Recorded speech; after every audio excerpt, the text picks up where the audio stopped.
Churches like to think that they are open, caring places that is a place for love and compassion for all God's children. But if you've spent any time in a church, you'll realize that this isn't true. Churches are places where racists, bigots, homophobics, xenophobics, radical feminists, misogynists live and breathe. For the vast majority of churches that call themselves Christians, there's nothing that truly distinguishes themselves from their surrounding culture. This is something I've seen over the many years of living within this Christian culture. They just don't acknowledge or can't acknowledge the fact that they have this dark and ugly side to who they are. They dismiss it as something that no longer affects them, or that it's simply in the past, that they have overcome this ugliness. Or they think that they're covered by God's grace and that they are in the process of overcoming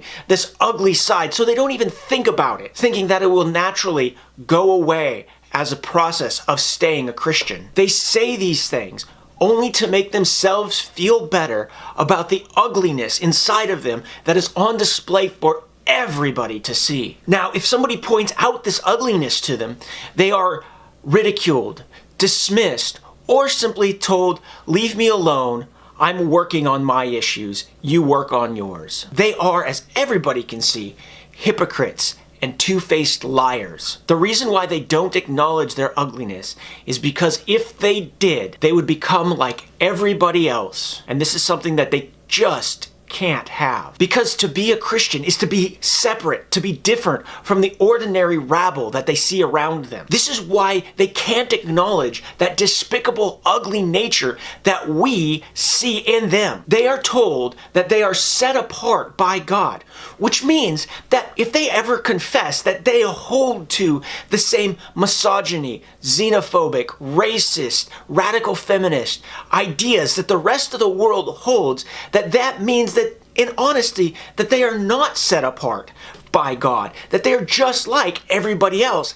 And for them, they really can't have that. So they sweep things under the rug, hoping that nobody sees the blatant hypocrisy about who they are. But this behavior is not healthy. To hold something in like this, and I think it's pretty clear to everybody that the church doesn't want to talk about its problems. I often think about what would happen if the church would actually acknowledge the problems and the hypocrisy within their own hearts and within their own behaviors. What would it look like if they actually did these things and not pretend that they were just such great people? It would start by acknowledging simply that the church is racist, homophobic, transphobic, xenophobic, haters of the rest of the world, not loving and caring. They would start by just acknowledging this simple fact. They would stop sweeping sin under the rug by saying, well, the blood of Jesus covers all my sin, implying that because of what Jesus did on the cross, they bear no responsibility for theirs or their ancestors' actions towards other people. We would stop talking about Jesus as if he is a magic spell, that if we repeat his name over and over again, somehow that will make us more loving and more kind and more considerate of other people. We would then start the healing process by admitting that our sin has hurt others, and we would be open to correcting our thoughts and behaviors, bringing them more in line with the actions and behaviors of Jesus Christ. Doing this would be proof that we are truly set apart from those around us in the world. We would be more like Christ, who through his death and resurrection brought us into a closer relationship with God. Maybe I'm just idealistic, but this is what I truly hope for Christianity today. An ability to truly see how ugly we are and not sweep that ugly under the rug, but expose it to the world and confess it and bring reconciliation between people. To see and understand how we've harmed people. I long for that day.